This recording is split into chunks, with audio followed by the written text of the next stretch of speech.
भरी अदालत में अपने परिवार का रुआब और रुतबा दिखाकर रुद्र सबको ये जताना चाह रहा था कि वो किसी से नहीं डरता और उसे अपने किए पर जरा भी पछतावा नहीं था। हालांकि उसकी ये गलती उसका स्टाफ समझ गया था, इसलिए वो बार बार रुद्र को चुप कराने की कोशिश कर रहा था। घबराते हुए स्टाफ ने एक बार फिर से रुद्र को शांत करते हुए बोला, छोटे मालिक शांत हो जाइए। लेकिन रुद्र एक ऐसे आदमी की बात कहां सुनने वाला था जो उसके लिए मात्र एक स्टाफ था। रुद्र गुस्से में उस स्टाफ से बोला, आखिर तुम किस लिए बिना बात के छोटे मालिक की नाम की रट लगा रहे हो? मगर उसका चिल्लाना यही कम नहीं हुआ। तुम बेकार ही मेरे परिवार के टुकड़ों पर पल रहे हो। उस समय तुम्हारे मुंह से एक भी शब्द नहीं फूटा। इसकी सजा अब तुम्हें अंकल चंदेल ही देंगे, जब वो अपने कांटों वाले हंटर से तुम्हारी खाल खींचकर अलग कर देंगे। इस बार रुद्र के गुस्से को देखकर विनीता रंधावा से भी रहा नहीं गया और उसने आगे कहा, बस बहुत हुआ रुद्र, तुम ये क्या बकवास कर रहे हो? इधर अदालत में चल रही इस बहस के कारण वीरेंद्र आहूजा का सब्र का बांध टूटने लगा था। बार बार विनीता रंधावा के बीच में बोलने से वो चिढ़ चुका था, लेकिन मजबूर होकर वो बस उसे गुस्से से देखे जा रहा था। रुद्र के मुंह से निकले शब्दों पर जोर देते हुए आर्य ने उससे सवाल किया, क्या कहा? अंकल चंदेल, क्या सच में अभिमन्यु चंदेल तुम्हारे अंकल हैं? रुद्र ने हंसते हुए कहा। हाँ, क्यों चौंक गए ना? और तुम्हें क्या लगता है कि अगर मैंने तुम जैसे पर दया नहीं दिखाई होती और तुम्हें अपने साथ नहीं रखा होता तो क्या सपने में भी तुम भोपाल के इतने बड़े लोगों में उठ बैठ पाते? तुम्हारे माँ बाप तो पहले ही नहीं है और तुम्हारे बूढ़े दादा दादी क्या तुम्हें ये सब ऐशो आराम दे पाते? अफसोस तुम्हें खुद नहीं पता कि तुम्हारी हैसियत कितनी सी है, और फिर भी तुम रंधावा परिवार की आंखों में चुभने की हिम्मत कर रहे हो। साथ ही मुझे सजा दिलवाने का तुम्हारा ये सपना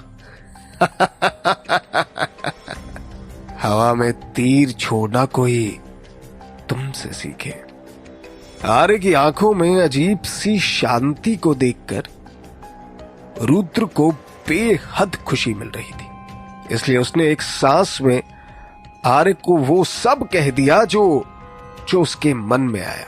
दूसरी तरफ रुद्र के इस अड़ियल और घमंडी बर्ताव से हर कोई हैरान था। एक बार फिर भरी अदालत में कानाफूसी शुरू हो गई। रुद्र के इतने क्रूर शब्दों के बाद आर्य अपनी नजरें नीचे करके जमीन को एकटक देखने लगा, क्योंकि उसने पहले ही अपने अंकल विराट राठौड़ और काला कोट पहने जज सुदीप बंसल को लोगों की भीड़ में से आते हुए देख लिया था। लेकिन रुद्र की बातों ने उसका काम आसान करके खुद रुद्र की मुश्किलों को बढ़ा दिया। यार के लिए एक सुनहरा मौका था, इसलिए उसने बिना कोई समय गवाए कहना शुरू किया, ऐसा लगता है रंधावा परिवार को लेकर मेरी राय गलत नहीं थी। सिर्फ अभिमन्यु चंदेल को अपना अंकल बताने और उनसे अपना रिश्ता जोड़ने की वजह से रंधावा परिवार कानून व्यवस्था और देश की सरकार को कुछ नहीं समझता। लेकिन रुद्र, तुम शायद भूल गए कि जब तक देश में संविधान मौजूद है, कोई भी कानून को अपने हाथों में लेकर उसका मजाक नहीं उड़ा सकता, जब तक वो तुम्हारी तरह विद्रोह पर ना उतर आए। वही आर्य की बातों से और अदालत में चल रही गर्मा गर्मी को देखते हुए बाहर खड़े एक अधेड़ उम्र के आदमी के चेहरे पर अजीब से हाव भाव दिखाई देने लगे, जबकि रुद्र की गुस्सैल आंखें अभी भी आर्य को घूरे जा रही थी। लेकिन आर्य को जैसे अब किसी बात की कोई फिक्र नहीं थी। अपने मन में एक नई रणनीति बना चुका था। इसलिए उसने कहना जारी रखते हुए कहा, तुमने थोड़ी देर पहले कहा था ना कि अगर तुम्हारे अंकल चंदेल यहां आ जाएंगे तो हम सब मुसीबत में पड़ जाएंगे। तो मैं भी देखना चाहूंगा कि क्या तुम्हारे चंदेल अंकल तुम्हारी तरह ही कानून को मजाक समझते हैं। कैसे वो पूरे भोपाल शहर को जेल में डलवा देंगे।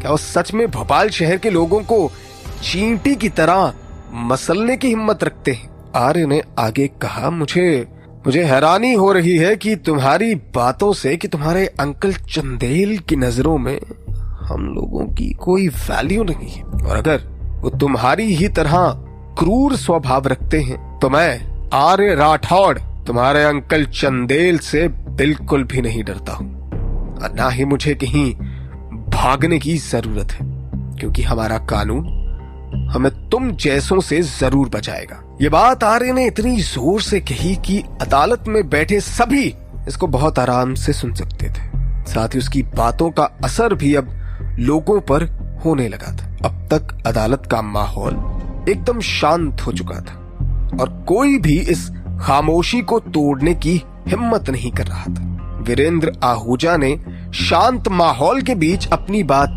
रखते हुए सबके सामने कहा, हाँ, तुमने सही कहा। मैं भी अभिमन्यु चंदेल की सच्चाई जानना चाहूंगा।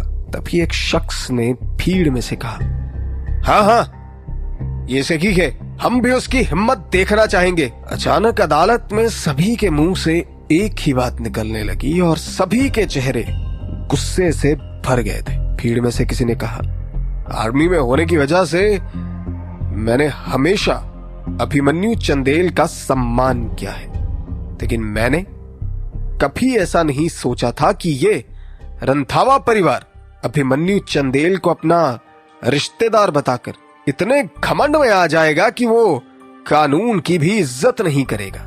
अब मेरी नजरों में अभिमन्यु चंदेल की इज्जत कभी पहले जैसी नहीं रह पाएगी, क्योंकि वो इस परिवार के साथ है। ये सुनकर सभी चिल्लाने लगे और रंधावा परिवार को भला बुरा बोलने लगे। अब लोग एक मिनट भी अदालत में नहीं रुकना चाहते थे, इसलिए सभी रंधावा परिवार को भला बुरा बोलते हुए बाहर निकल गए।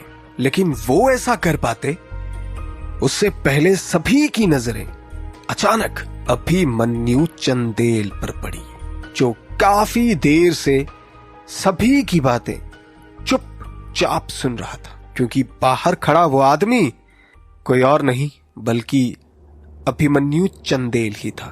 लोगों के मुंह से इतना कुछ सुनकर उसका चेहरा काला पड़ गया था। वही लोगों ने उसे देखते ही उसके लिए रास्ता बना दिया और खुद इधर उधर होकर अपना मुंह छिपाने की कोशिश करने लगे। अभिमन्यु चंदेल के साथ मौजूद एक व्यक्ति ने उससे पूछना चाहा, चंदेल साहब, ये सब क्या हो रहा है? लेकिन उसकी बात पूरी हो पाती उससे पहले ही अभिमन्यु ने उसे हाथ के इशारे से आगे कुछ बोलने पर रोक दिया और वो गंभीर चेहरा लेकर कोर्ट रूम के अंदर चला गया। अभी तक अभिमन्यु कोर्ट रूम के बीचों बीच पहुंच चुका था, इसलिए वहां मौजूद हर किसी की नजर उसी पर थी। अचानक भीड़ शांत हो गई और सभी अजीब सा हाव भाव लिए अभिमन्यु को देखने लगे। कोर्ट रूम में मौजूद पुलिस वाले भी शांत आंखों से अभिमन्यु को घूरने लगे। इसके साथ ही अभिमन्यु देख चुका था कि रुद्र के पास एक अधेड़ उम्र का आदमी पुलिस की वर्दी में खड़ा था। जज सुदीप बंसल कोर्ट रूम में मौजूद था और अभिमन्यु चंदेल से रिश्वत लेने के मामले में उसके नाम पर भोपाल में थू थू हो गई थी और आज वो भी कोर्ट में इनडायरेक्टली खुद को सही साबित करने आया था। अब अभिमन्यु को समझते देर नहीं लगी कि अब मामला उसके खिलाफ जा चुका था और एक एक करके सभी उससे सवाल जवाब शुरू करने वाले थे। इस सब के बाद अभिमन्यु की निगाहें उस इंसान को ढूंढने लगी जिसकी वजह से ये सब हो रहा था, और अचानक ही उसे कोर्ट रूम में खड़ा आर्य दिखाई दिया।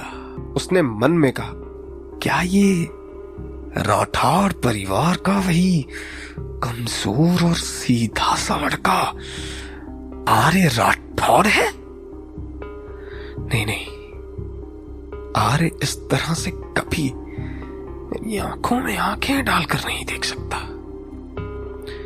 अभिमन्यु मन ही मन खुद से सवाल करते हुए आर्य के बारे में सोचने लगा। तभी स्टाफ ने कहा, मालिक। अपने स्टाफ की गिड़गिड़ाती आवाज सुनकर अभिमन्यु का ध्यान टूटा और वो गवर्नर वीरेंद्र आहूजा के सामने जा पहुंचा। इस बीच आर्य ने एक बार भी अपनी निगाहें अभिमन्यु से नहीं हटाई, जैसे अब उसे किसी बात का डर ना हो। तभी उस स्टाफ ने अभिमन्यु से फिर से कहा, मालिक, हम आपका ही इंतजार कर रहे थे। उसकी बात सुनकर अभिमन्यु ने बिना किसी भाव के कहा, अच्छा, लेकिन तुम मेरा इंतजार किस लिए कर रहे थे? अब तक अभिमन्यु की मौजूदगी ने कई लोगों के भावों को बदल दिया था। जो लोग थोड़ी देर पहले उस पर और रंधावा परिवार पर गुस्सा कर रहे थे, उन्हें बुरा भला बोल रहे थे, अब उन लोगों की सांस लेने की भी हिम्मत नहीं हो रही थी। लेकिन कोर्टरूम में एक अकेला आर्य ही ऐसा था जिसे अभिमन्यु की मौजूदगी से कोई खास फर्क नहीं पड़ रहा था। वो तो गवर्नर वीरेंद्र आहूजा के सामने भी झुकने या पीछे हटने को तैयार नहीं था, तो फिर अभिमन्यु का ओहदा तो वीरेंद्र आहूजा से कम ही था। अब सभी को शांत देख आर्य ने अभिमन्यु की आंखों में देखते हुए कहा, आपको रंधावा परिवार के रुद्र रंधावा ने अपनी सौतेली मां के साथ मिलकर निहायती घटिया हरकत की, और फिर रुद्र ने अपने इस खेल में मुझे फंसाने की कोशिश की। लेकिन किस्मत से उसकी इस चाल में फंसने से पहले ही मुझे उसके इरादों का पता चल गया और मैं उसकी इस चाल में फंसने से बच गया, क्योंकि मैंने कभी नहीं सोचा था कि रुद्र मेरे साथ ऐसा कुछ कर सकता है। इसलिए सच्चाई जानने के बाद मैं खुद पर काबू नहीं रख पाया और उसे इस अदालत में ले आया। इतना कहने के बाद आर्य ने एक नजर रुद्र की तरफ देखा, जो अपनी नजरें झुकाए हुए खड़ा था। इसके बाद आर्य ने एक बार फिर अपनी निगाहें अभिमन्यु की तरफ घुमा ली और अपनी बात जारी रखते हुए कहा, रुद्र के खिलाफ सारे गवाह और सबूत काफी थे, लेकिन उसने खुद भी अपनी इस हरकत का खुलासा कर दिया। फिर भी उसे किसी बात का पछतावा नहीं हुआ है, और तो और उसने इतना भी कहा कि अगर हम उसे अदालत में घसीटते भी हैं तो भी उसका कोई कुछ नहीं कर पाएगा, क्योंकि आप उसे हर सजा से बचा लेंगे। अपने चेहरे पर अजीब सी हंसी लिए आर्य जानबूझकर भूलने का नाटक करते हुए बोला, और भी तो कुछ कहा था रुद्र। क्या कहा था? अरे हां, याद आया। रुद्र ने यह भी कहा कि आप ना सिर्फ उसे बचा लेंगे, बल्कि यहां मौजूद सभी के सभी लोगों की खाल भी खिंचवा लेंगे। तो बताइए मिस्टर अभिमन्यु चंदेल कि सच क्या है? क्या आप सच में वो सब करने वाले हैं जैसे कि आपके प्यारे रुद्र ने सबसे कहा है? आखिरकार आर्य ने अपनी बातों से अभिमन्यु और वहां मौजूद सभी के मुंह बंद कर दिए। तो अब आर्य के सवालों का क्या जवाब देगा अभिमन्यु चंदेल?